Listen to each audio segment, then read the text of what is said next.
But the one thing we haven't talked about is, well, what is the actual deal? Okay, so when they do the licensing agreement, what are the terms of that agreement? So let's have a quick look now at the deal, and this is true for the labels and the distributors. So if you are an independent artist using a distributor, they are doing it more or less under the same deal as a label would. And then on the publishing side, with the collecting societies and the big five, they are basically doing the same deal as the labels. So the specifics of the deal and how it works are the same, although the exact figures obviously are different for each deal. So the deal has at least 2 and possibly 5 elements to it. So I said earlier that at their heart, most of the streaming deals, the exception here are those who are licensed through Sound Exchange in the US, but in most cases, the deals are revenue share deals. So the way it works is that the labels and the publishers and the societies say to the services, we'll do a revenue share arrangement. So you go out and you sign up subscribers, you sell advertising, you get money in every month, and then you share that revenue with us. And we will take a certain portion of the revenue according to how much of our content was consumed in any one month. So at their heart, they are revenue share arrangements. However, there are then the minimum guarantees laid on top, which I talked about earlier. Because the problem with having a 55%, 60% revenue share, as I've said several times over the last day, 60% of nothing is nothing. And so what all the labels and publishers did was when they bid the original deal, said, well, we'll do it on a rev share basis, that's fine, but we need you to take all of the risk. So we need you to guarantee us that for every stream that happens, we will get a minimum sum of money. And sometimes there are other minimum guarantees too. For every user you sign up, we will get a minimum sum of money. For every month that goes by, we will get a minimum sum of money. So that although ultimately these are revenue share arrangements, and the hope is eventually the minimum guarantees become irrelevant, because the revenue share every month is always higher than the minimum guarantee. That's the hope. For the streaming services, that has to happen. Because of the minimum guarantees, the streaming services are all making a loss. So at some point, they need to reach the scale where the revenue share always exceeds the minimum guarantee. The minimum guarantee becomes irrelevant, and then we are in pure revenue share territory. The other 3 potential parts of the deal are advances, equity, and fees. So in addition to the rev share and the minimum guarantees that are paid per stream, per user, per month, most labels, not all of the distributors, but most labels, a condition of the deal is that there is an upfront cash advance paid into the label's bank account on the day the deal is signed. And they are usually, for the majors, multi-million-dollar advances. And the argument there is, over the last 15 years, a multitude of streaming services and digital services have come along, done deals with labels, and then never even properly launched. Or if they did launch, no one ever signed up. So they're saying, we're putting in a lot of effort here into getting this deal done, all the legal and the admin. We need to know that whatever happens on the 1st of January or whenever the deal starts, we get $5 million in our bank account. So we're covering our backs. Also, I mean, the music industry is an industry where everyone likes an advance. Everyone likes the money up front rather than waiting for the money to trickle in. So for the majors and some of the distributors, an advance is part of the deal as well, in my bank account on day one. It's a recoupable advance. So what it means is, if you pay me $1 million on the 1st of January, and then in the month of January, based on our agreement, you should have paid me $250,000, that comes off the $1 million. Okay, so I don't see any money that month because I've already had the $1 million. And then February, another $250,000, March, April, May, now they start paying me each month because the advance has been paid off. Most of the advances are recoupable but not returnable. So what that means is, if you pay me $5 million and then at the end of the year it turns out you only actually owed me $4 million, I get to keep the other $1 million. Okay, because we reset on the 1st of January the next year. And that unaccounted advance, that extra $1 million, for reasons best known to the music industry, has been referred to as breakage. okay, which is an old-fashioned term that we used to use in the CD age to refer to the cost of literally CDs and vinyl and old discs breaking in transit, and who's going to pay for the broken stock. So for some reason that no one's been able to explain to me, we've taken that term and applied it to these unattributed advances. So at the end of the year, the record company has an extra $1 million because they got the upfront advance, it was never recouped, and they get to keep it. And those advances, unrecouped advances, breakage has been quite controversial. The other thing that most record companies will ask for from a new service is they'll ask for equity. That is to say, a share of the company. So Spotify, the labels have equity, Deezer, the labels have equity. It's for startup services. And one of the reasons for that is if you're an investor and you invest in a tech startup, and obviously those are happening all the time, early investors in tech startups don't really care if the company ever becomes profitable, because they're going to make their money when the company sells. So the assumption is when you invest in a tech startup that if this works, and it probably won't, but if it does, 3, 4, 5 years in, we'll sell this company. We'll either sell it to a big existing player like an Apple or a Google, or we'll float it on a stock exchange. And at that point, the shares that we got by putting money in on day one will suddenly be worth 20 million. We walk away with our 20 million. The fact that at that point the company is almost certainly loss-making, and God knows when it will go into profit down the line, doesn't matter to the startup investor, because the startup investor assumes they will make their money when the company sells, not from any future profits. And that's how investing in tech startups works. And so what the labels said is, well, if the reason all these guys are investing in Spotify isn't because they think there'll be good profits down the line, it's because they think they'll make a big chunk of change on the day that it floats, we'll have a cut of that action too. Okay, because it may well be that the only profit ever made out of this company is the day that it floats, and a whole lot of money is made, then it's Wall Street's problem, and then the company fails. So they ask for equity. So they have equity in Deezer, in Spotify, and so on and so forth. The Spotify equity, Spotify will probably float, probably on the New York Stock Exchange or maybe NASDAQ in New York next year. And when it does, the labels will all sell their equity, and they'll all make millions in one day on the equity they were given way back when they first signed up. So equity is usually part of the deal. One of Merlin's reasons for existing, so I mentioned Merlin earlier, Merlin represents about half of the indie labels in the world. And whenever Merlin does a deal with a new streaming service, their starting point is whatever you gave the majors, we want. Okay? Pro rata. So did you give the majors equity? Yes, we did. Well, we want equity. And equity is normally distributed based on market share. So Universal will always get the most, then Sony, then Warner, then the indies. But what the indies will say is, if you've given the majors equity, then we have to have equity. Otherwise, our music is helping our competitors make money. Because our music will help Spotify be a successful business, it will float, and then the majors will get their money from their shares. And it's like, well, that's not fair. We've just helped our competitors make money.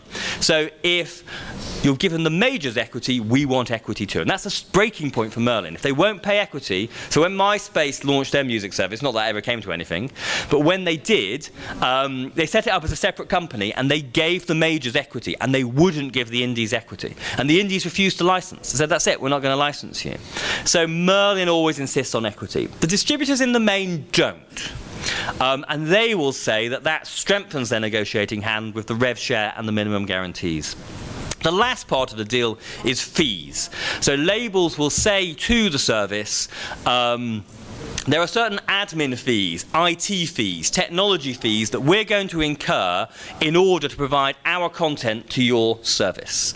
And so we want you to pay those fees. So if we're going to have to buy a load of IT kit and have a room full of techies ingesting content, and we have to do a whole load of database work, that's going to cost us £100,000. We're not going to pay that. You can pay that. So the 5 bits of the deal. Ultimately, these are revenue share deals, but with minimum guarantees on top to put the risk on the services rather than the labels. There'll be an upfront cash advance, and then possibly for new services, equity in the company and fees to cover admin and IT costs. And most deals between labels and distributors and societies and publishers and the streaming services are this deal, variations of this deal. Every deal is different and every deal is secret.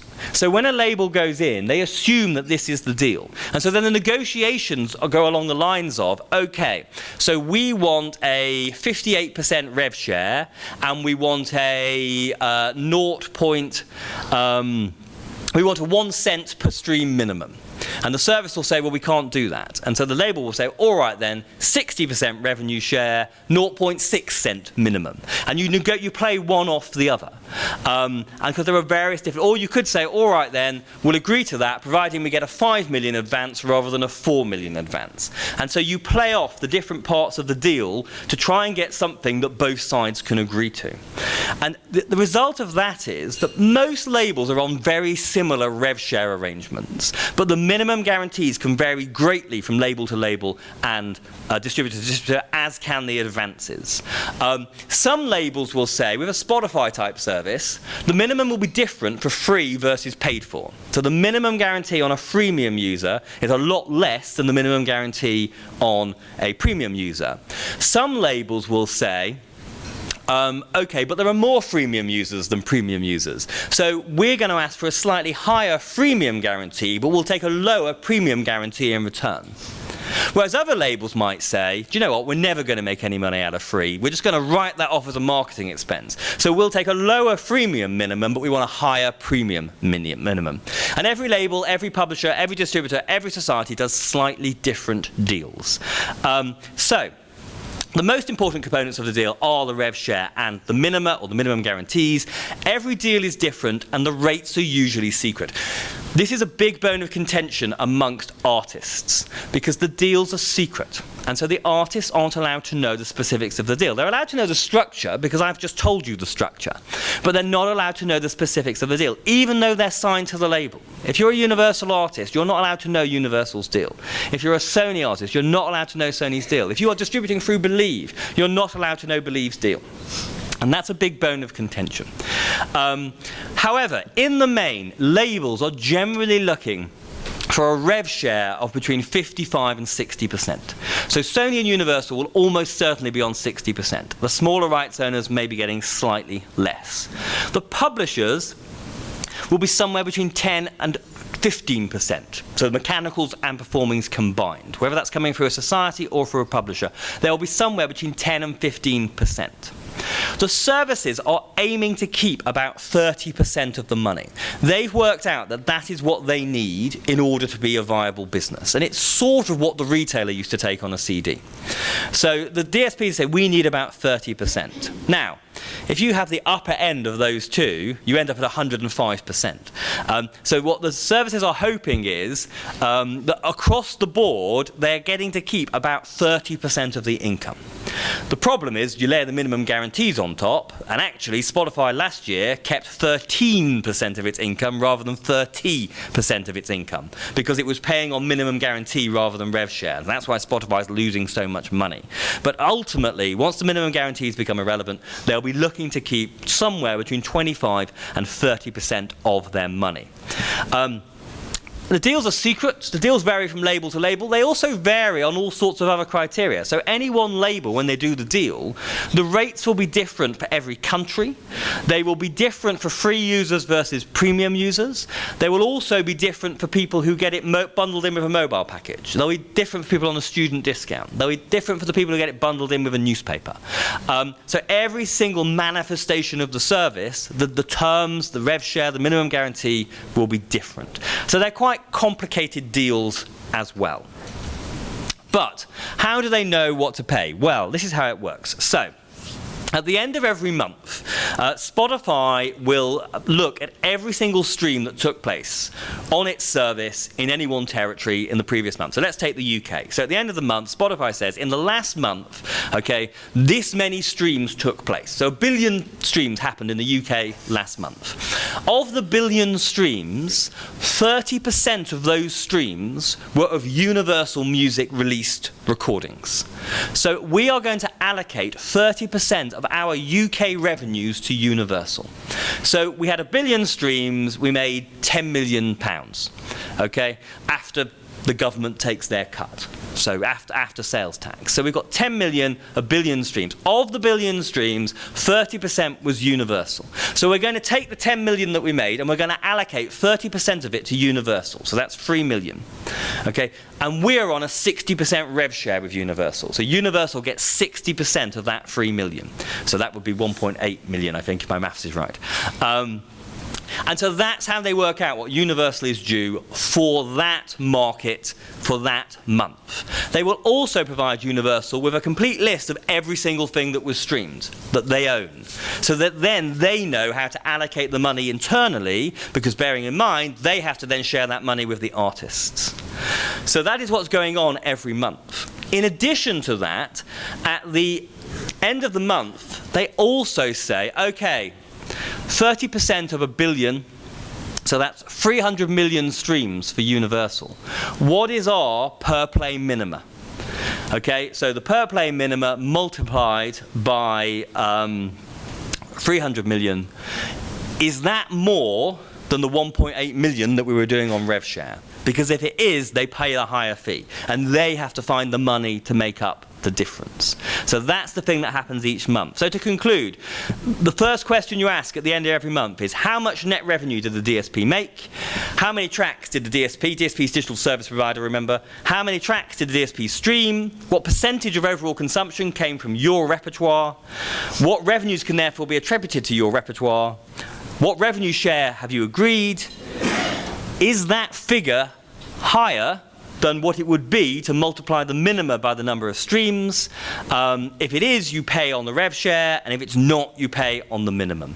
So that is happening for every label, for every service, in every country, every month. They may also be doing these calculations differently for the free, for the premium, for the bundle, and so on. A lot of data is being crunched. This is on the recording side. It gets even more complicated on the publishing side for one reason. How does the service know who to pay? Okay, how does the streaming service know? They know what tracks have been streamed, but how do they know which label, distributor, publisher, society needs to be paid? Well, on the label side, the assumption is, on the recording side, whichever label or distributor put the content into our system must own the copyright, is the assumption that is made. Occasionally, two labels put the same music up in the same country, and then it's like, well, hang on a second, who owns this recording? But the basic assumption is whichever label or distributor provides the content owns the content, and therefore they get the money. So that's quite straightforward. But what about the publisher? Because the publisher doesn't provide any content. The record companies provide the content. So how does the service know who owns the publishing, owns the copyright in the song? And they don't. They don't know. The labels don't tell them, because the labels usually don't know. There is no central database of song copyrights. Even if there was, if it is done by song name rather than a unique code like the ISWC code, a lot of songs have the same name. So we did a search on the CSAC database of Hey Jude, very famous Beatles song. There was something like 25 different songs called Hey Jude, 10 of which were different versions of the Beatles one, because there's a French version and there's a version with some extra instrumental, which means there'll be an extra songwriter involved. But there were 15 that were just other songs with the same name. So just by taking song name, you can't know which song and therefore which owner it is. And so this is a big problem for the publishing side. And so the solution everywhere but the US is that at the end of the month, every service provides the big 5 publishers and every collecting society with a complete spreadsheet of every single stream of their entire service in that country in that month. Okay, so it's a spreadsheet with a line for every single track that was streamed. And that goes to, say, a PRS.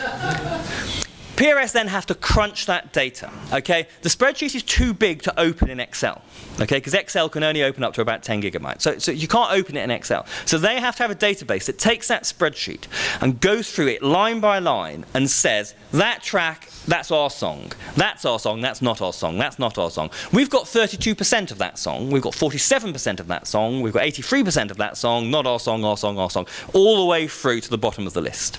And then once they've done that, they then go back to Spotify and they say, okay, of all the things that were streamed last month rather, this percentage belonged to us. And therefore, based on our revenue share arrangement / our minimum guarantee arrangement, this is what you, Spotify, owe us. And everybody invoices, and they all get paid. In theory, if two publishers both claim to own the same song, or between them they claim to own 120% of the song, which happens more than you would think, Spotify's system should say, hang on a second, no. And payments are put on hold until the societies and the publishers argue it out. Actually, talking to people at Spotify, they think that their system for doing that isn't very good. So there's a very high chance that they're paying out 120% on some of those songs. And at some point, Spotify are going to turn around, get the data sorted, and come back and say, hang on a second, we overpaid you, we need some of that money back. So on the publishing side, it's a massive piece of work. And one of the reasons why the societies in Europe have all joined up on this is because, well, it sort of makes sense, doesn't it? Rather than 12 societies having to do that number crunching every single month, let's have one organisation do the number crunching on behalf of 12 societies. So that's what ICE and Harmonia, these organisations in Europe, are doing, is we might as well do it once. And actually, the big five, the majors, generally get one of those hubs to do it for them. So ICE not only does the crunching for PRS and Stim and Gamer, it also does the crunching for Warner, it does the crunching for Sony ATV, because there's no point multiple people around the world doing this number crunching every single month. Now, some people say, if only there was a global repertoire database that listed every single song and who owned that song and who wrote that song and which societies represent that song in which territory, then you could make it the services problem. You could say to Spotify, here's our database of song ownership information, you work out what everybody is due, and you report and you pay them accordingly. But the problem is that database doesn't exist. In the US, on the mechanical side, not the performing rights side, on the mechanical side, that is how it is working. But the problem is there isn't a database. So what the publishers have said to Spotify is, for the mechanicals, you work out what everybody is owed. Oh, but we don't have a database that can help you. But there's some people out there who have bits of databases. So go and talk to them. And so that's what they've done, and it's all turned out a bit of a mess, and that's why there are all these lawsuits ongoing. So a big debate in the music industry is about music rights data. Why can't the music industry get together and produce this one database of all song ownership information? And there are various projects to try and do something nearing that. I don't know if you've come across the blockchain. There are some artists who think that this technology called blockchain, which basically is the data system that drives things like Bitcoin, some people are saying we could use the blockchain system to have a music rights database that would fix all of this problem. They may be right, but that doesn't answer the problem. Where's this data coming from? The collecting societies between them are sitting on all right data, but they only have their repertoire's data. They don't have all the data for the world. Plus, a lot of collecting societies are quite nervous about sharing that data.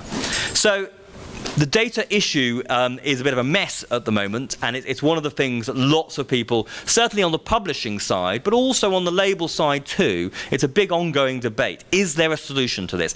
I think ultimately, probably, somewhere a startup's going to come out of the woodwork with a great solution, pull in everybody's data, and then it will flow. And there's 2 or 3 companies in the US, some new, some actually been doing this for quite a long time, who would say, we've already got that solution. There's a company in the US called Music Reports, who are very bold in saying, we've fixed this problem, we've got this database, we're not going to give it to you, but you hire us to do your payments and everything will be much more smooth. And as services and as rights owners, you can make your own judgment on whether or not that's just bluff or whether they really do have this super duper database. But it does mean that this phenomenal amount of data crunching is happening every single month. And the challenge is, bearing in mind the value of each of those streams, certainly on the publishing side, is a fraction of a cent. It's 0.00 cent. So you have to be really efficient in processing that data. Otherwise, you'll use up all the money doing the administration. So you need to have as an efficient system as possible.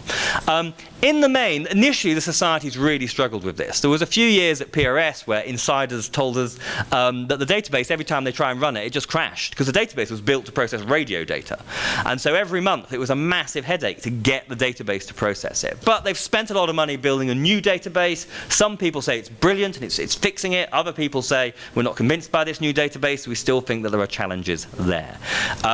But songwriters who take to the social networks to moan about their streaming royalties, they might be right. It might be that the streaming services aren't paying enough money. It might be that they're only reporting the money they're getting from their collecting society, not knowing that there's the same again due to them from their publisher.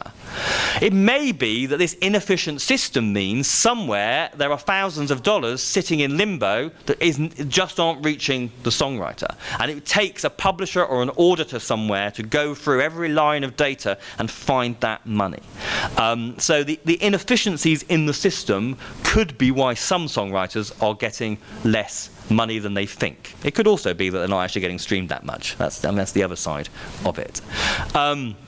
Very quickly, I'll take some questions on that. Just to run through, in the Dissected Digital Dollar report, which, as I say, we're going to let you download for free, we raised 7 issues. I'm just going to very quickly talk through these 5 issues, and you can read the rest in the report. So first of all, digital pie. So this is the division of the money. Okay. So of the money that comes in from streaming, most of it goes to the label. Okay. And then the digital service gets the next most money. Actually, the government probably gets the next most money, but let's ignore that. So the label gets the most money, digital service next. A recouped artist would probably get the next most, although bearing in mind a lot of artists aren't recouped, so actually they don't see anything. Then probably songwriter, and then publisher. And there are lots of people who say, how did we end up with that breakdown? Well, we ended up with that breakdown because that's how it was with CDs. Basically, when downloads came along, we took the CD model and applied it to downloads, and then when streaming came along, we took the download model and we applied it to streams. Actually, publishers and songwriters have increased their cut at every stage. Okay, so publishers and songwriters get more on a download than they did on a CD, and they get more on a stream than they did on a download. But it's still 55 to 60% label, 10 to 15% for the publisher. So there's still a big difference. And there are some publishers and some songwriters who say that that's unfair. Okay, that a stream is not a CD. Okay, a stream is actually more like radio. And in radio, usually, it varies from country to country, but in radio, usually, it's about a 50-50 split. Labels usually see more or less the same as the publisher. In the UK, the publisher actually gets more. So there are some publishers saying, streaming's radio, it should be 50-50. And there are labels saying, we'd go out of business if that happened. Because we still invest in new artists. We still send the artists into the studio. We still do all the work getting the content into the services. We still do all the marketing. Yes, we don't have to press CDs and get them into record shops anymore, but our costs are still significant. So the debate about how the money is split. And then from the artist side, you then have the whole making available equitable enumeration thing that I've already discussed. The processing the money issue is everything I just talked about, the problems with data and how efficient is it that the money gets through the system. The converting freemium, I've already talked about, the issue that the vast majority of the people are using free services that pay tiny royalties, a minority are using the premium services, which is where all the money's coming from. How do we turn more free users into paying users? That leads us to the range of services problem that I talked about earlier, the fact that we have free services and we have $10 services. Why is there nothing in the middle? And then just finally, let's talk about this sustained listening point. In some ways, all of these issues exist, but in some ways, there is also the point that the streaming business model works well for some artists and badly for other artists. And some of it is just the reality of us being in a very different business as we go from selling CDs and downloads to consuming streams. If you were the artist who used to sell an album to someone that they listened to 5 times and then they put on the shelf and they never listened to again, but you still earn your $10 from selling that CD, in the streaming age, you are out of business, okay? Because 5 plays of an album, it's almost not worth collecting that money. Okay. However, if you were the artist that used to sell a CD that people used to put in the car and they used to listen to every morning for the next 5 years, streaming really works for you, because you will make more money through streaming, albeit over 5 years, than you would have been selling that one CD. If you're the songwriter who used to always write track 7 on the album that nobody ever really listened to, you still got 10% of the mechanicals on a 10-track album. Okay? In the streaming age, you're out of business, because if no one's listening to the track, you're not earning anything. Whereas if you wrote the hit, if you wrote the song that people used to put on repeat play and listen to again and again and again, this is a good business for you, okay, because you're going to make more money.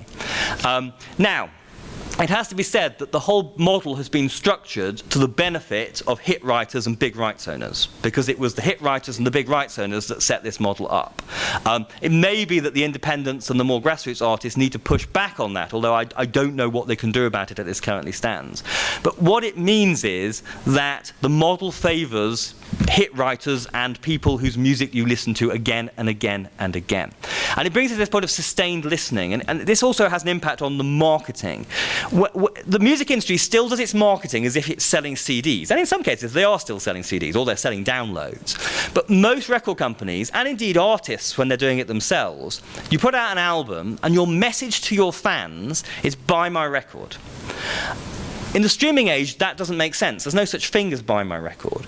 In the streaming age, what you need fans to do is to listen to your music again and again and again and again and again, because that is how you will make money. And you'll reach a point, actually, where streaming becomes more profitable. Okay? We're yet to do the maths on this properly. My sort of on the back of a post-it note, I reckon it's about 160 to 170 streams of a track. You then go into profit. You're actually making more from streaming than you would have done from a download. I say that's a very approximate figure, and we're hoping to do some proper maths on that in the next few months. So therefore, the message when you are promoting your music isn't buy my record, it's listen to my record, playlist my record. Put my record, my track, into your personal playlist. I don't know, any of you are Spotify, Apple Music, or any of those.